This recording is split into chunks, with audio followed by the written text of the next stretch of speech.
o terceiro é que as reformas políticas elas geram, relacionado àquela ideia de que as instituições elas criam incentivos, tá? As reformas políticas elas alteram de maneira, de forma não intuitiva, tá? Os incentivos para os agentes e podem ter consequências não antecipadas. Tá? Então, os agentes políticos eles sempre vão ter incentivos para buscar brechas na legislação e contornar a lei. Tá?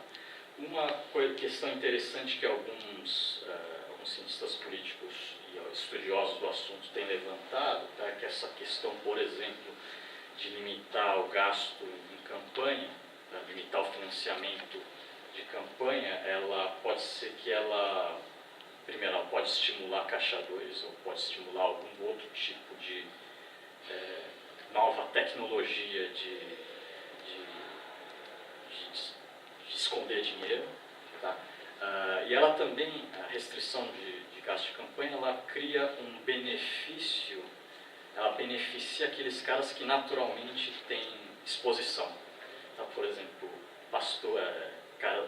religiosos, celebridades, apresentadores de televisão, talvez até alguns falam pessoal ligado a tráfico de drogas, esses caras têm grana fácil. Tá? Então pode ser que isso crie, eu não sei o que vai acontecer, mas pode ter esse tipo de consequência não antecipada. Tá? Então existe um elemento de aprendizado envolvido nesse processo de reforma política. Tá? Então isso daqui pode ser um elemento, tá, que a gente deve considerar que talvez beneficie ou talvez torne mais atrativo você ter reformas incrementais, tá? Reformas pontuais, tá? Como foi feito, por exemplo, no caso da ficha limpa, que é uma coisa pontual que teve efeito. Você pode pensar, no caso das coligações, é uma coisa que dá para ser feita, restringir coligações, tá? Cláusula de barreira também é uma coisa pontual que pode ter impacto, e assim por diante.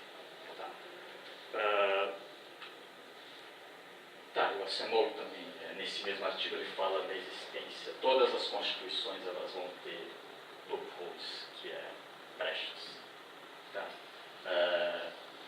Que a gente não consegue antecipar e faz parte do processo. Tá? E aí ele enfatiza o fato de que está escrito na Constituição, ele nos leva até um certo ponto. A gente precisa também de participação, da participação da sociedade, tá? Que é relacionado àquele ponto de que a forma como as instituições funcionam depende da sociedade e da participação política. Então, o quarto ponto, e bastante, eu acho, importante para entender as reformas que são propostas, pelo menos que surgem no Congresso, tá?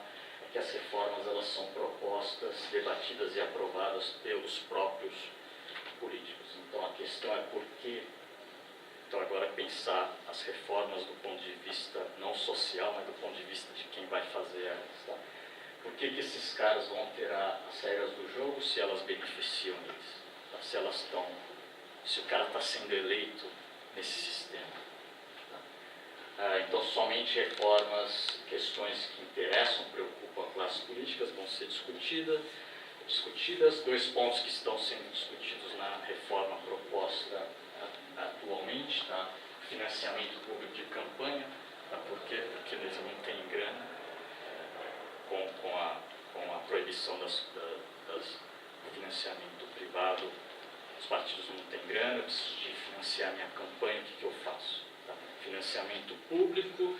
E uma outra coisa que eles estão propondo é a lista fechada, e o principal argumento é que, bom, a lista fechada ao invés de votar no candidato, tá, como a gente vota nas eleições de hoje, a gente votaria somente no partido. O partido apresenta uma lista fechada, pré-ordenada de candidatos. Os candidatos eles são eleitos de acordo com a ordem nessa lista.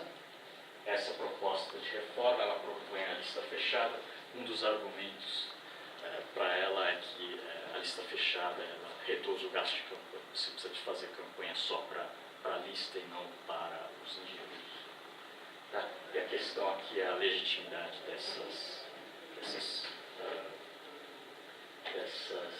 do que sai. Tá? Você está marcando? Acabou. Então, é isso. Eu vou deixar. Eu tenho um ponto sobre reformas políticas no Brasil, mas eu acho que os demais palestrantes vão abordar, então vou parar por aqui.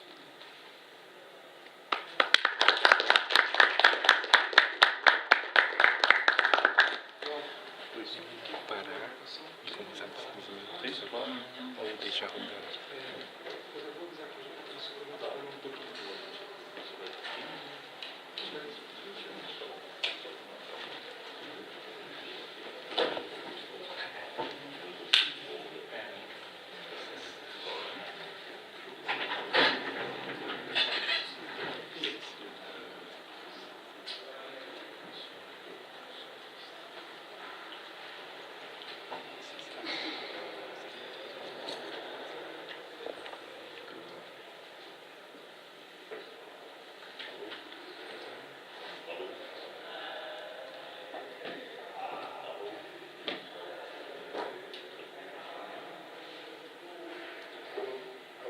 Deixa quieto. Você está ligando a bunda? Não, só. Mais alto, tá bom. Eu vou vir mais para frente, deixa eu pôr. Bom, boa noite, pessoal. Meu nome é Glauco, sou professor do Departamento de Ciência Política da USP. Eu agradeço muito o convite do Gabriel, em nome do CA. Eu sou economista de formação, fiz graduação aqui. Depois abandonei isso. Fui estudar coisas mais legais. E assim, eu fiz uma apresentação relativamente longa, eu vou certamente passar rápido em várias coisas, depois a gente volta, se precisar, na hora das perguntas, se for interessante falar. Mas eu estava até brincando com os meus colegas, dizendo assim que hoje em dia os tempos atuais para um cientista político são muito difíceis. Não só pelo que está acontecendo, mas porque o pessoal usa os conceitos à torta e à direita, como se não soubesse o que está falando. Né? E isso preocupa muito, porque a impressão que eu tenho é de que a gente entende pouco o que está acontecendo. Isso inclusive é um problema para a própria ciência política, porque na hora em que um grande problema surgiu, a ciência política não tinha uma proposta para dar. Não tinha um consenso, uma unificação, algo que a gente pudesse dizer, olha, faça isso, que isso é melhor. Então a gente se vê perdido, discutindo. Cada cientista político do Brasil tem sua reforma. Então se você me perguntar qual é a minha reforma, eu diria. Mas vale tanto quanto a dos meus colegas. Cada um de nós acha que algumas coisas têm que mudar. Então eu vou evitar falar disso, tentar propor coisas, mas o que eu vou tentar fazer é mostrar para vocês grandes incentivos para onde as coisas deveriam ou poderiam caminhar, questões que precisam ser pensadas e vai bem na linha do que o professor Marcos mostrou, vai ser bastante complementar, talvez pelo meu vício de economista, mas vocês vão ver que eu não vou usar nenhuma explicação cultural, nenhuma explicação sociológica para dar conta, fala sempre de instituições o tempo inteiro. Tá? Então, olha só, pense da forma mais simples. Quando a gente vai reformar alguma coisa, o que eu sei sobre isso? A primeira coisa é que eu consigo diagnosticar o problema. Então eu consigo dizer, olha, tem um problema em algum lugar. A segunda coisa é que eu sei como quer que fique depois da reforma. E a terceira coisa é que eu sei como sair de um para o outro. Certo? Então eu tenho um diagnóstico, sei qual é o problema, sei como eu queria que ficasse, e eu consigo sair de uma coisa para outra. Então, reforma trabalhista, reforma tributária, reforma o que for, reforma da sua casa, é sempre a mesma coisa. Você sabe que tem um problema, você sabe como quer ficar. Eu vou argumentar com vocês que a gente não tem nenhum dos três. A gente não sabe nada disso. A gente não sabe qual é a origem do problema. A gente não sabe o que a gente queria ter. E a gente, aí é evidente que eu não sei como sair de um e chegar no outro. Dado que eu não tenho. Tá? A gente não sabe. Então, ó, a primeira coisa é, a gente fala demais de reforma. Né? Qual a razão de precisar de uma reforma política? se a gente recuperar uma discussão que vai ser muito importante para a gente, vai influenciar muito o nosso contexto de debate de reforma, é que ao longo dos anos 80, a direita e a esquerda argumentavam que havia necessidade de reformar a democracia por razões diferentes. A direita dizia que era um problema de gestão, então o Estado precisa gerir melhor os recursos, isso era o problema principal. E a esquerda dizia que era um problema de representatividade. Nenhum dos dois negava o problema do outro, o diagnóstico que o outro fazia, mas elegiam esses como os principais problemas, né?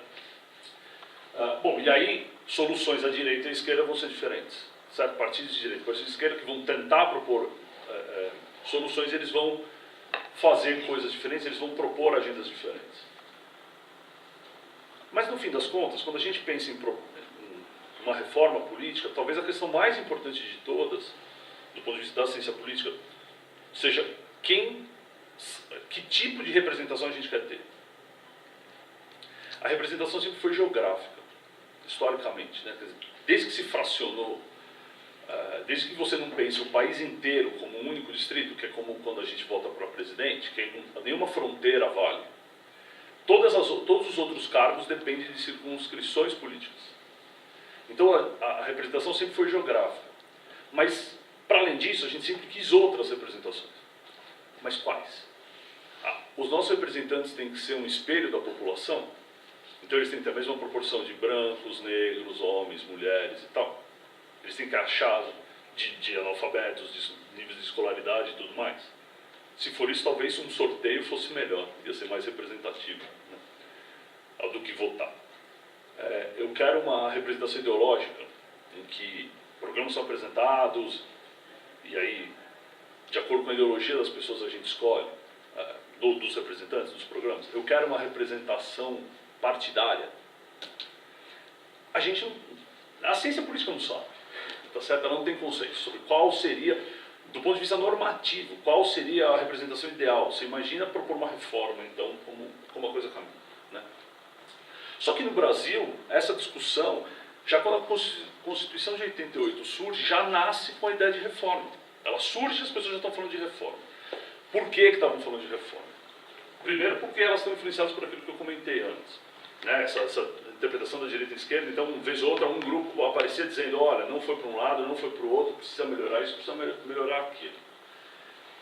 Um exemplo disso é que em 1993 houve um plebiscito. A Constituição previa um plebiscito, porque nos chegou um consenso sobre qual seria a forma de governo, ou seja, se a gente queria viver sobre uma monarquia ou sobre uma república, e qual seria o regime de governo, se era um regime presidencialista ou parlamentarista. E a ideia de reforma aparece o tempo inteiro.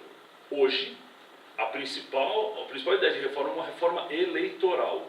Então, olha só, o que está sendo colocado é que, no Brasil, o diagnóstico seria, portanto, de que o problema se origina nas regras das eleições. A pergunta é mesmo? A gente sabe disso? Bom, então vamos lá.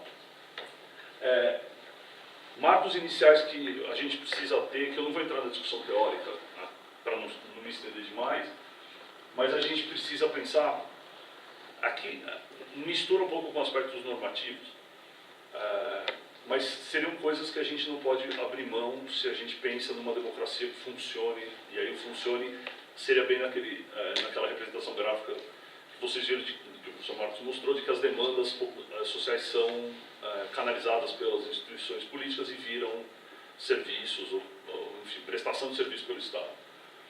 Primeira coisa, não é possível uma democracia sem partidos.